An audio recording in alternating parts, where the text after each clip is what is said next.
오늘은 단편 설교입니다. 복음전도의 삶이 또한 무엇인지를 함께 살펴보는 시간 갖도록 하겠습니다. 제목은 이와 같습니다. 시작.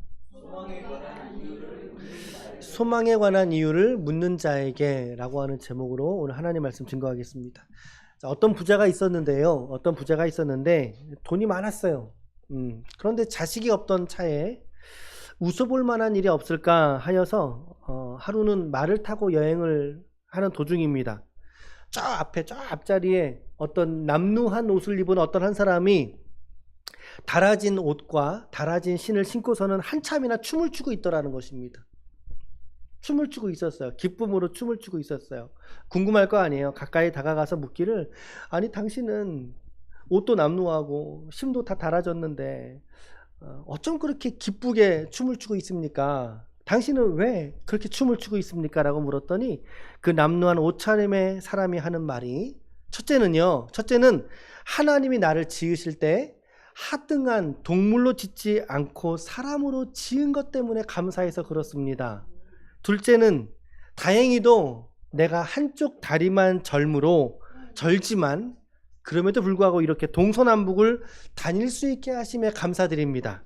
셋째는 지금의 나를 부러워하는 사람은 없으나 내가 죽으면 하나님의 품에 안기울 것을 생각할 때에 이것이 너무나 좋아서, 이것이 너무나 감사해서 춤을 추고 있습니다 라고 이야기를 하더랍니다.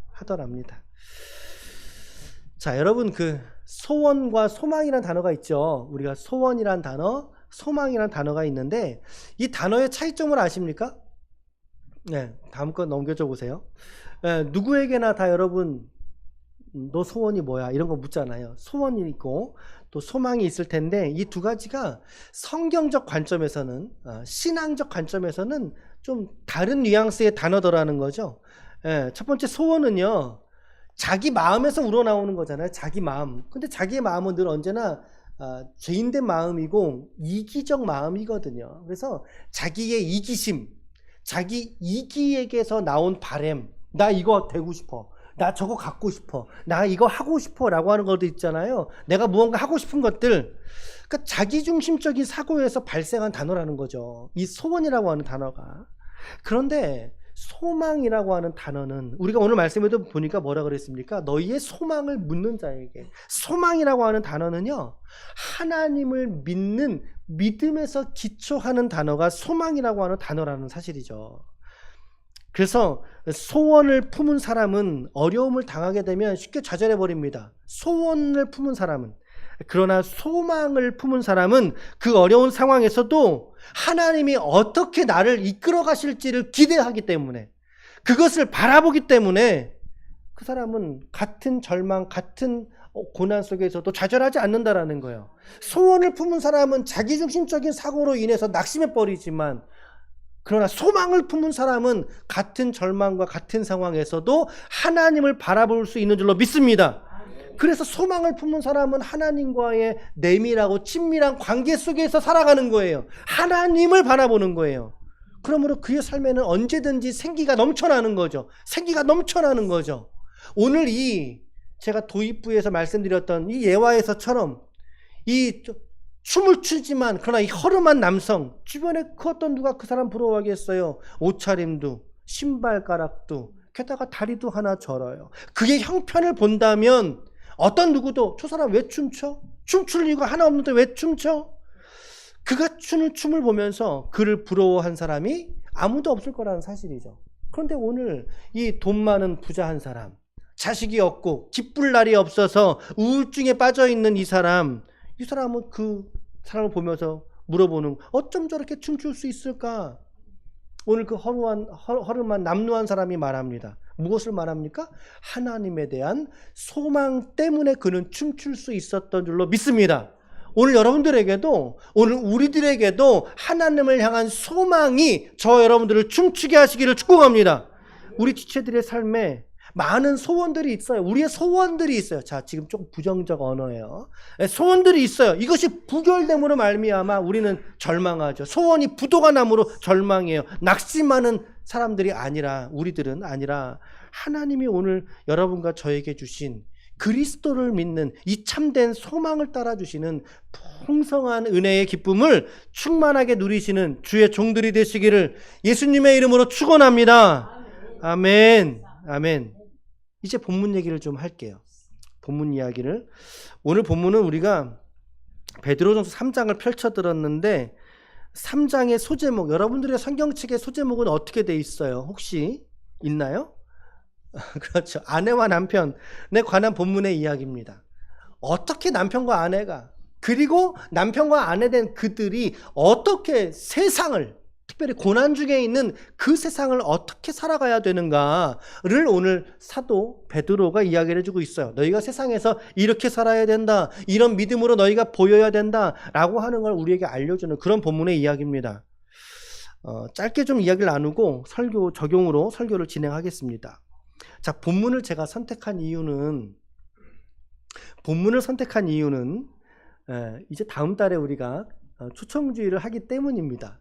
사실은 그런 타겟이 있는 거죠. 명확한 지점이 있기 때문에 여러분들과 저에게 같이 함께 이 비전을 공유하고자 말씀을 선택을 했습니다. 우리가 다음 달에 11월 19일 이제 추수감사절이에요. 이게 초청주의를 하려고 하는데 추수감사절하고 같이 지내는 거잖아요. 이건 제가 좀 고민을 해봐야 될 것 같아요. 나중에는 이게 어떤 감사절의 성격도 우리가 아주 귀한데 또 만약에 초대받아서 오신 분들이 계신다면 또 복음을 말해야 되지 않겠습니까? 그래서 이건 조금 조정을 해봐야 되겠다는 생각은 들지만, 자, 어찌됐든 이제 올해 하반기, 자, 초청주일 언제라고요? 네, 잊지 마십시오. 11월 19일입니다. 여러분들은 이 초청주일에 대한 이야기를 들을 때 순간 여러분들이 드는 느낌은 어떤 느낌이 좀 들어요? 와, 우리 초청주일 한다, 이런 느낌이세요? 아니면 이거 벌써 이걸 한단 말이야? 우리 5월 달에도 했는데 5월 달에도 그렇게 내가 애타게 했건만 오지도 않았는데 사람들 말이지, 이걸 또 하반기에 한다고? 여러분들 어떤 감정이 여러분들은 먼저 드시나요? 첫 번째 감정, 할렐루야, 우리 조전희 권사님의 믿음을 모두 본받을 수 있기를 바랍니다. 그렇죠? 그래요, 여러분. 부담이 되실 거예요. 부담이 되시겠죠. 물론 우리가 이 복음 전도에 또 그리고 이 선교에 관해서 영적인 부담을 가져야 되는 거예요. 여러분, 당연한 거예요? 아니면은 가지면 안 돼요? 잘못 물었나 보다. 당연한 거예요? 당연하지 않은 거예요? 이거 당연한 거예요, 여러분. 복음 전도와 선교를 위하여 성도의 삶이 투신한다, 헌신한다, 섬긴다, 기도한다. 여러분, 이거는 너무나 당연한 거라고요. 너무나 당연한 거. 여러분, 제가 말씀을 이제 설교를 섬기면서 특별히 여러분들에게 헌금에 대한 설교를 제가 잘 안 합니다. 그리고 이제 전도에 대한 명확한 타겟이 있는 전도를 향한 메시지를 잘 안 합니다. 그런데 사실은 그 얘기를 안 하는 이유가 사실 있어요. 여러분들이 우리와 함께 신앙생활 말씀을 잘 들으면서 가시다 보면 제 모든 설교들마다 사실은, 그렇죠, 헌금이 아니라 여러분들의 몸을 하나님께 드리셔야 되는 거예요. 헌금이 아니라. 여러분, 이 복음 전도에 대한 메시지들도 우리가 은혜가 충만하고 말씀이 있고 생명이 넘치면 그 생명은 살아 움직이게 되어져 있어요. 또 다른 죽어있는 영혼들에게 생명의 영향력을 끼치게 되어져 있다고요. 그러니 그것을 말할 게 아니라 이것을 말하자. 그죠? 그런 방점이지 않겠습니까? 그래서 여러분들에게 제가 전도를 하세요, 전도를 마세요, 그런 얘기를 듣고 전도할 마음이 생겼다가 그런 얘기를 못 들었으니까 전도할 마음이 없어졌어요. 그렇게 해서 전도를 할라 친다면 여러분, 그것도 우리 신앙생활을 상당히 오해하고 계시는 겁니다. 이 복음 전도의 본질을 우리가 상당히 오해한 신앙생활을 하고 있다는 것을 우리가 좀 알아야 되겠다라고 하는 말씀 드려요. 저는 우리 기쁨의 가족들, 우리 모든 지체들이 한 명도 빼놓지 않고, 우리 한 분도 빼놓지 않고 오늘 이 복음 전도의 이 사명을 특별히 여러분들의 가족을 통하여서 이루시는, 그렇죠? 여러분들을 사랑하는 또 일가 친지들, 사랑하는 친구들, 나의 사랑하는 친구들을 통해서 이 복음 전도의 사명을 오늘 기쁨과 감사함으로 받을 수 있는 우리 모두가 되시기를 축복합니다. 아멘. 그런데 이 시대상을 보자면 전도를 어떻게 해야 되겠느냐라고 하는 이 질문이 항상 생깁니다. 항상 생깁니다. 예전에 과거 한때에는 지하철만 지나가면 타면은 그 속에서 반드시 앞뒤에 팻말 있는 분을 우리가 항상 만났어요. 어떤 팻말이죠? 이게 그렇죠, 그렇죠. 예수천국 불신지역. 그렇죠. 앞뒤로 예수천국 불신지역. 여러분들은 그 분을 보시면서 드는 생각은 어떤 생각이 여러분들은 드시나요? 아, 정말 복음 전도 열심히 하시니까 나도 저렇게 해야지, 그런 생각이 드시나요? 아마 그러진 않으실 것 같아요. 여러분, 지금의 이 시대 속에서의 복음 전도라고 하는 것은 이제는 더 이상 말로써 설득할 수 있는 시대가 아니라는 사실입니다. 말로써 설득할 수 있는 시대는 지나가고 있어요. 예전에 여러분 노방전도라는 거 아셔요? 혹시 해보셨나요? 어리실 때, 여러분 젊을 때, 소시적에 노방전도 하면요, 이렇게 성도들 쭉 데리고 어디 광장이나 골목으로 가면, 시장 어기로 갑니다. 가서 한 명은 기타를 치고 주변에 있는 몇 분의 집사님들은 같이 노래를 부르고, 그리고 이제 또 다른 분들은 그 분들 주위에서 오신 분들에게 이렇게 복음을 전하고, 그렇죠? 주보를 전해주고, 그러면서 전도를 했던 시절들이 있었어요. 그렇죠? 있었어요. 저도 아버지 목회를 이제 같이 하면서 배워가면서 중고등부 때 한참이나 중고등부 아이를 데려다가 그렇게 가서 기타 치고 하던 게 기억이 납니다. 지금은 이런 노방전도라고 안 해요. 뭐라고 하는지 아세요? 버스킹이라 그래요. 지금은 노방전도라고 안 하고요, 버스킹이라고 그래요. 버스킹. 예. 어떤 분들 이렇게 유튜브 보면요, 이 버스킹하는 영상을 올린 분들이 계셔요. 어떤 젊은 처자가 하는 영상도 있고, 또 어떤 나이가 저보다 훨씬 많으신 어르신이 답심리교회든가 또 무슨 교회에서 하시는 분이 계셔요. 영상을 보면 영상의 품질이나 또 기타 소리나 이런 것들이 되게 전문적이지 않은, 저렇게 어떻게 하실 수 있었을까, 그런 생각이 드는, 저도 언젠가는 그래서 어떤 저희 교회 어떤 집사님께, 집사님 저랑 같이 버스킹 나갑시다 라고 했던 이야기가 생각이 납니다. 여러분, 저와 함께 버스킹 나가지 않으실래요? 그래요. 지금은 이 시대 상황, 문화적 상황에서는요, 사람들의 인식이라든지 많은 것들이 변화된 시대를 우리가 살아가고 있어요. 아니, 세대는 변화됐는데 전도의 방법은 변화되지 않은 채로 예전에 하던 그대로 예수천국 불신지옥 사형리를 전하고, 지나가는 사람에게 전도 폭발이라고도 들어보셨나요 혹시? 그런 프로그램이 있어요. 전도 폭발이 이제 사람들 전도하는 거를 양육하는 프로그램인데, 전도 폭발 첫 마디가 뭔지 아세요? 가장 첫 마디가 뭔지 아세요? 아저씨, 오늘 아저씨가 죽으면 천당에 갈 수 있나요? 이 질문으로 시작을 하게 되어져 있어요. 그런데 여러분들이 지금 그 전도 폭발을 배우다가 이 우이천을 지나가는 수많은 사람들에게 한 사람을 붙잡고, 아줌마가 오늘 죽으면 천당에 갈 수 있으세요? 라고 물어본다면 사람들의 반응은 뭘까요? 그렇죠. 병신? 좋습니다. 하여튼 뭐라든 그 사람이 기분 나빠하지 않겠어요?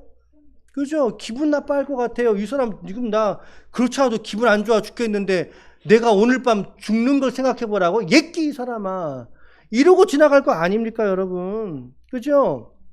맞아요. 콧방귀도 안 끼는 시대가 어쩌면 지금의 우리가 살고 있는 시대입니다. 변화된 문화와, 그리고 이제는 국민 대다수가 대학교 이상의 학력을 가지고 있는 고학력 시대의 대한민국 사회를 우리가 살고 있다는 거예요. 자, 그렇다면 이 상황 속에서 우리가 더 이상의 말로 선포하듯이 이 말 듣고 올 사람은 오세요 라고 말하는 그러한 방법에서, 또 사형리를, 당신 이거 사형리 몰랐죠? 사형리도 있고 칠형리도 있어요. 이거 몰랐죠? 이제 설득이 됐어요? 그럼 이제 나랑 같이 교회 갑시다 하고 그 사람을 끄잡고 교회로 올 수 있는 가능성은 상당히 희박한 시대를 살고 있습니다. 물론 하나님이 정권으로 역사하시면 그렇게 주님이 부르시는 분도 있을 줄로 믿습니다. 그러나 우리는 어떻게 돼요? 뱀처럼, 그렇죠, 비둘기처럼 순결하고 뱀처럼 지혜로운 우리의 삶을 살아야 되지 않겠습니까? 자, 그러면 지금은 전도하지 말아야 되는 시대인가? 전도하지 말란 소린가? 그렇죠. 저는 지금 여러분들에게 전도에 대한, 이 복음 전도에 대한 동기부여를 설교하고 있습니다. 동기부여에 대해서. 전도하지 말라는 것이 아니라, 전도는, 오늘 복음 전도는 저와 여러분들의 사명이고 우리의 궁극적인 비전인 줄로 믿습니다. 자, 예수께서도, 마가복음 1장 38절, 예수께서도, 시작.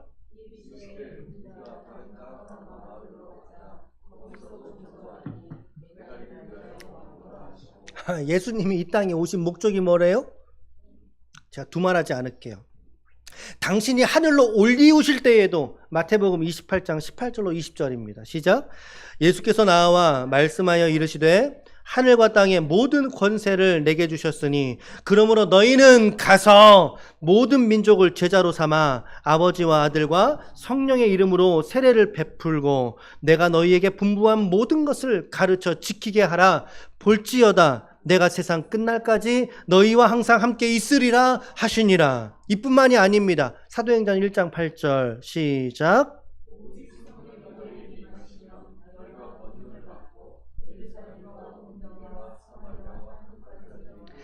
내 증인이 되리라. 그렇죠? 내 증인이 되리라. 이거 되라였으면 얼마나 부담될 뻔했습니까? 근데 말씀은 수동태예요. 되리라. 되어진다 이 말이에요. 누구에 의해서? 누구에 의해서? 하나님에 의해서. 내주하신 성령에 의해서. 나를 이끌어 가시는 생명으로 말미암아 내가 증인이 되어져 가는 삶을 살 수 있는 거예요. 살아가는 거예요.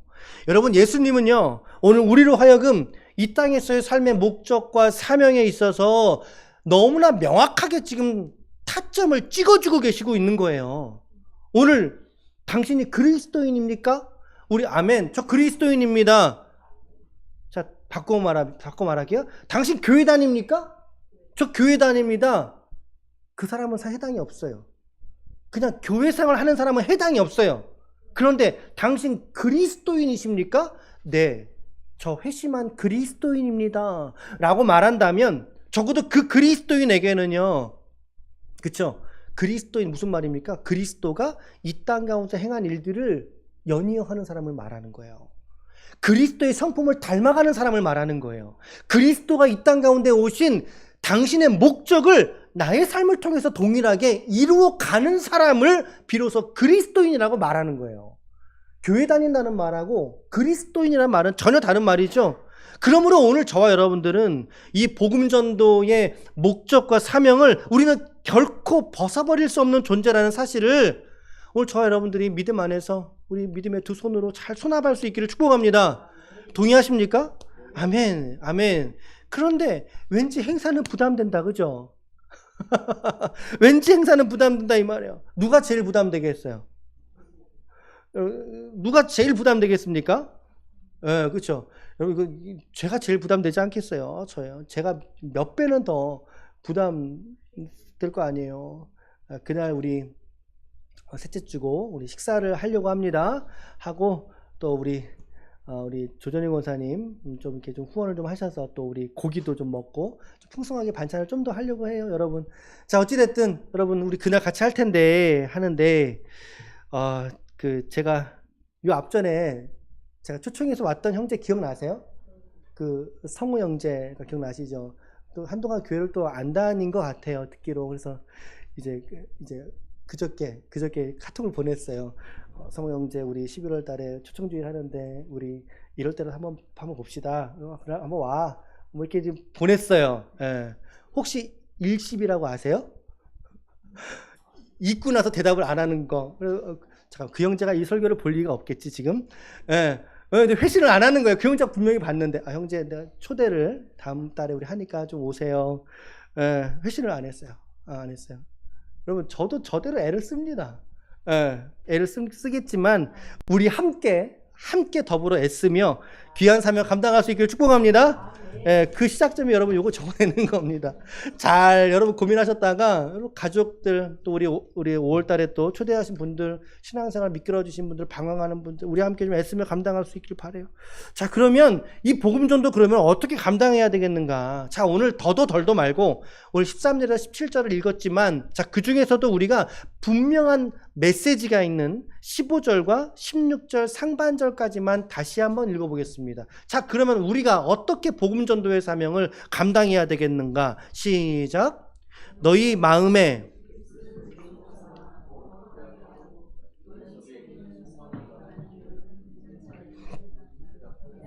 항상 준비하되 온유와 두려움으로 하고 선한 양심을 가지라까지만. 자, 이 시대 속에서의 복음 전도 어떻게 감당해야 되는가? 오늘 이 본문 안에 해답이 있습니다. 찾으셨나요? 첫 번째는 시작. 그리스도를 삼는 거룩한 삶이 있어야 된다. 거룩이란 단어는 거룩이란 단어 두 가지 의미가 있는데, 하나는 갈라지지 않은 이런 뜻입니다. 갈라지지 않은, 마음이 둘 셋으로 쪼개지지 않은 것을 말하는 거예요. 거룩. 또 한 가지 의미는 구별이라고 하는 의미를 가지고 있습니다. 이중적인 의미를 갖고 있어요. 갈라지지 않은 전심의 마음을 거룩. 또 이제 구별된 마음을 거룩. 세상과 구별된 성도의 삶을 거룩이라고 말한다라는 거죠. 우리는 더 이상 복음 전도를 우리의 말에 있어서 전도하는 시절은 지나가고 있습니다. 아니, 어쩌면 지나갔는지 모르겠습니다. 물론 그것도 해야 쓰나, 그것도 해야 하지만, 그러나 그럼에도 불구하고 이제는 우리의 삶을, 우리의 일상과 우리의 삶을 보여주는, 다시 말하면 우리의 복음의 삶이 이러하다는 것을 나타내는 것으로서 우리가 복음 전도의 방향을 잡아야 된다라는 거예요. 예수님 말씀하셨죠. 너희가 세상에 뭐와 뭐다? 세상의 빛과 소금이니라 말씀하셨습니다. 빛이 되고 소금 된다는 것은 빛이 뭐야? 소금이 뭐야? 라고 하는 걸 단순하게 지식적으로 아는 것을 말하는 게 아닙니다. 빛으로 살라는 걸 말하는 거죠. 그렇죠? 소금처럼 살라는 거죠. 무엇이죠? 삶의 증거입니다. 삶의 증거를 나타내라고 우리 주님 말씀하셨어요. 자, 그러므로 우리 복음 전도의 진실성은 우리의 말이 아니라 예수를 그리스도로 모신 우리 성도의 구별된 삶의 모습에서 시작된다.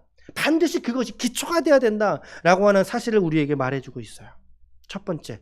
자, 두 번째는, 자, 그래서 그러므로 시작.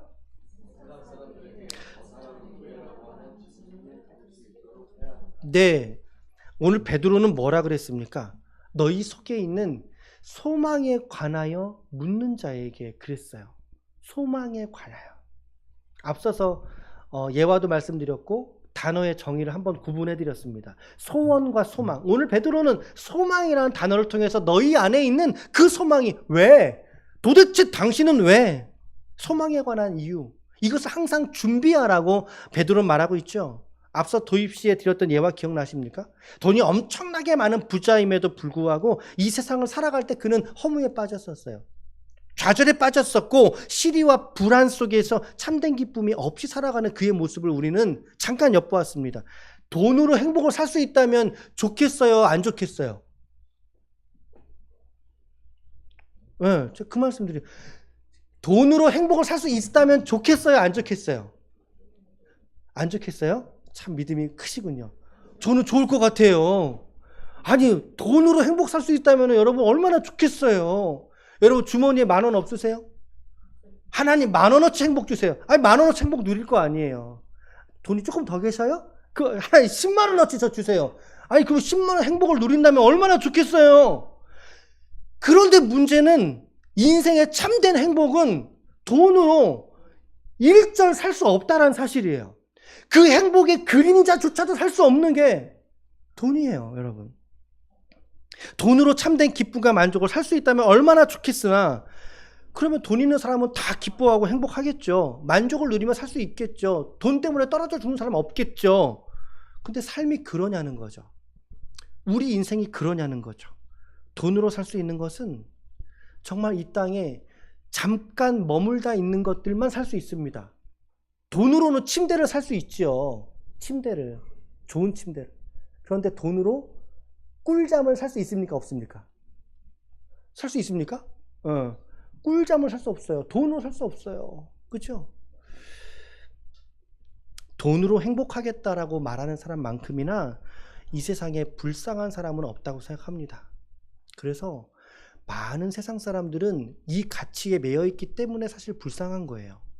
돈이 아무리 수억을 매달고 살아도 그 돈으로 행복할 수 있다고 믿는 사람들은 그만큼 불쌍한 거죠. 그 부자가 저 멀리 넝실대고 있는 그 남루한 사람에게, 그 매우 가난하고 불편한 몸을 가지고 있는 사람에게 있음에도 불구하고 당신 뭐가 그렇게 춤출 게 일이 많아요? 당신 뭐가 그렇게 행복합니까? 당신은 왜? 아니, 당신은 왜? 라고 묻잖아요. 여러분, 이것이 바로 우리 복음전도의 핵심이라고 생각합니다. 그게 뭡니까? 저 사람은 왜? 도대체 저 사람은 왜? 건강을 잃었으면 우울해야지, 좌절해야지, 아파야지, 힘들어야지, 우울증에 빠져야지. 그런데 저 사람은 건강을 잃었는데, 아니 왜? 왜? 낙심이라도 해야 되는 거 아닌가? 그런데 왜? 돈을 잃었어요. 사업이 안 돼서 힘든 시간을 보내고 있어요. 주변에 본의 아닌 오해를 사서 관계가 끊어진 아픔들이 있어요. 뜻대로 안 되는 인생의 문제 때문에 좌절하는 자식들을 봤어요.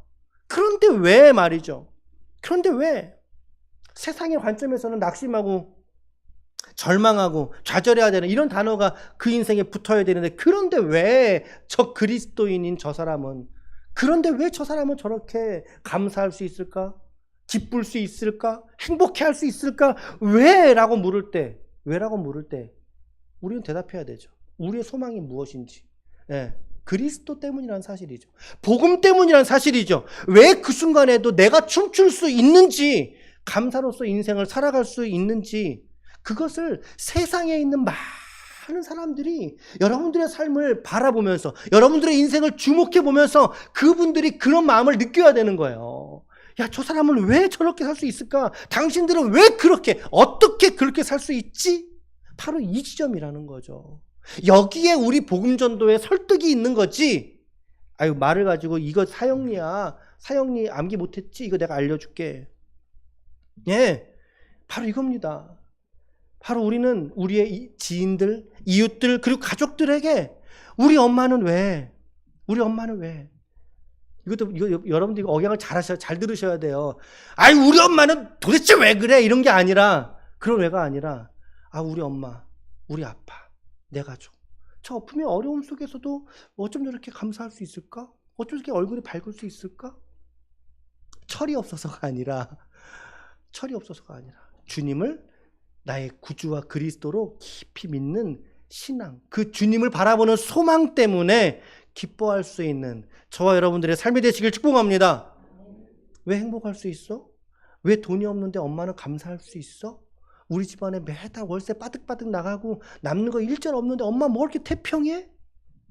그래요. 우리가 복음을 말하기 이전에 벌써 우리의 삶에 이러한 특이점들이 와야 된다는 거죠. 이 특이점들이 나타내야 된다는 거죠. 그래서 그것을 묻는 자들에게는 우리들이 주님이 내게 하신 일들을 고백할 수 있는, 그것이 복음 전도의 출발점이 되어야 한다라는 것입니다. 말로서의 설득이 아니라 내 삶으로서의 소망의 삶이 무엇인지를 드러낼 수 있어야 된다라고 하는 메시지를 좀 드려봅니다. 네, 여러분들은 특히 또 가족들에게 정말 우리 엄마는 진실한 그리스도인이야, 우리 아빠는 진실한 그리스도인이야, 그런 좀 증거가 있는지 한번 돌아보셨으면 좋겠어요. 우리 아빠는 왜 어떻게 그럴 수 있을까?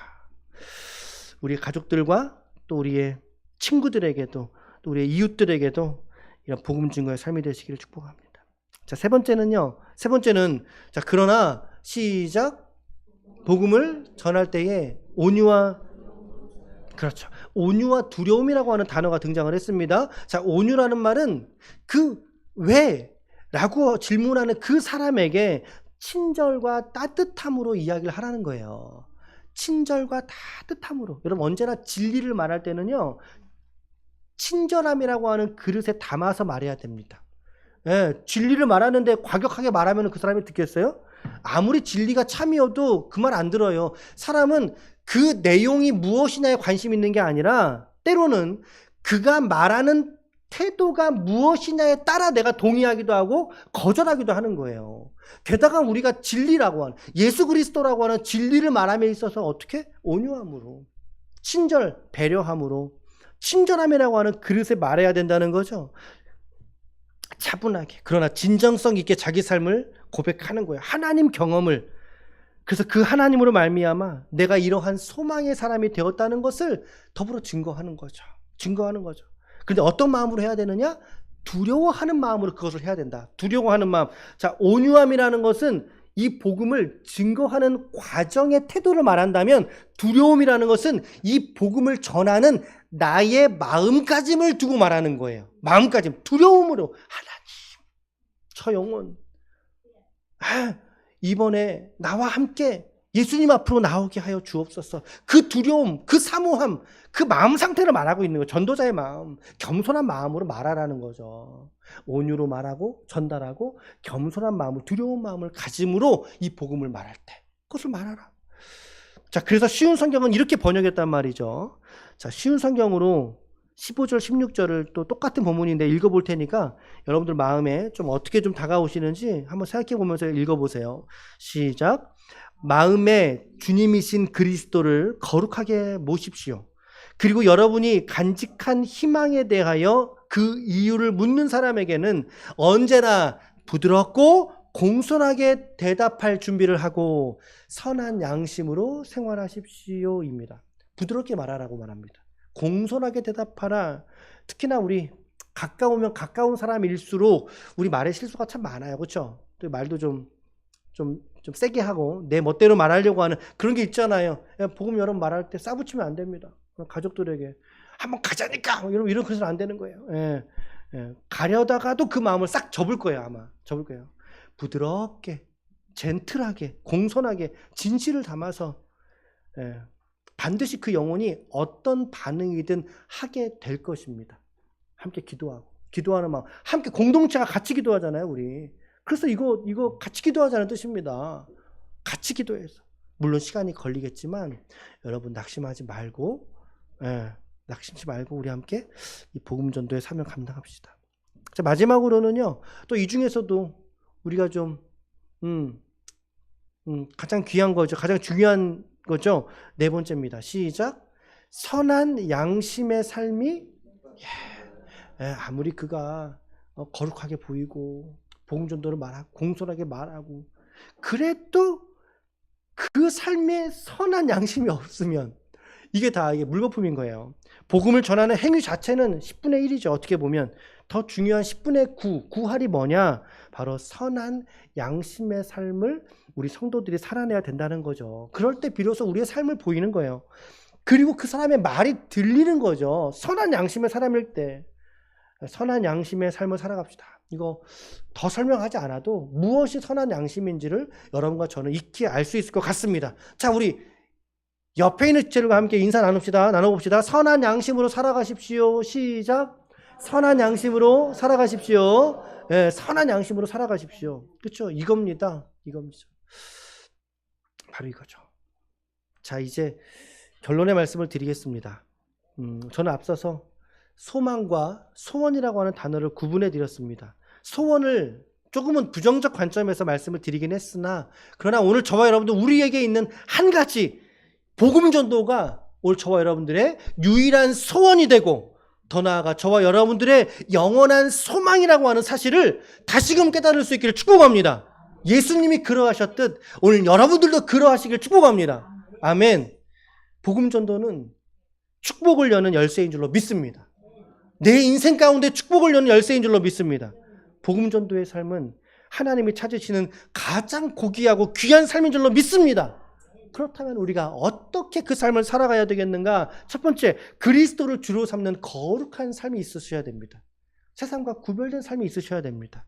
두 번째, 그러므로 우리들 세상 사람들에게 야, 저 사람은 왜? 라고 하는 의문을, 그 질문을 우리가 가질 수 있도록 해야 됩니다.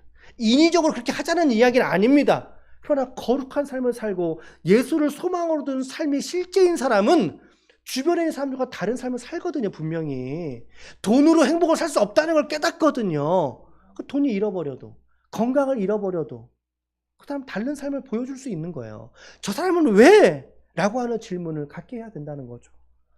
그러나 세 번째, 그러나 이 복음을 전할 때 온유와 두려움으로 친절과 공손과 겸손함으로 우리가 이 복음을 우리의 사랑하는 이들에게 전해야 할 것입니다. 그 중요한 네 번째는 우리의 선한 양심의 삶이 뒷받침, 백업이 돼야 되는 거예요. 백업이 돼야 되는 거죠. 이제는 말이 아닌 삶의 증거로서 복음을 전하는 시대 속에 우리가 살아가고 있습니다. 세상은 우리의 진정성 있는 복음의 삶을 주시하고 있다는 것을 깨달을 수 있기를 바라요. 우리의 참 소망 되시는 그리스도를 통한 이 은혜와 감격의 삶이 오늘 여러분들의 일상이 되시기를 축복합니다. 우리가 11월 19일 그래요. 추수감사절입니다. 이것도 잊으면 안 돼요. 당일에 우리 함께 기도하고 또 더불어 함께 애쓴 사람들이 오신다면 하나님이 가장 기뻐하실 줄로 믿습니다. 가족과 미끄러져 있거나 혹은 신앙의 방황 속에 있는 내 주변의 사람들에게 여러분들의 주변을 잘 돌아보셔서 주님이 하실 것을 우리 마음속에 함께 믿고 믿음으로 나아가면서 복음으로 초대한다면 그 사람이 오고 안 오고는 더 이상 나에게 중요한 가치가 아닌 거예요. 우리 마땅히 해야 될 일들에 순종하며 나아갔기 때문인 거죠. 그것을 떠나서 하나님은 여러분들의 삶을 이 복음 전도의 위대한 일상으로 만들어 가실 줄로 믿습니다. 아무쪼록 우리 계속 기도하고 여러분 낙심하지 말고 특별히 가족 구원에 있어서 낙심하지 말고 두려워하지 말고 오늘 우리에게 소망의 이유를 묻는 자들에게 늘 말할 것을 준비함으로 지혜롭게 이 복음 전도의 사명을 감당하시는 하나님의 거룩한 종들, 우리 기쁨의 가족들 모두가 되시기를 예수님의 이름으로 간절히 축원합니다. 아멘. 축원합니다. 우리 함께 이 시간 기도했으면 좋겠습니다.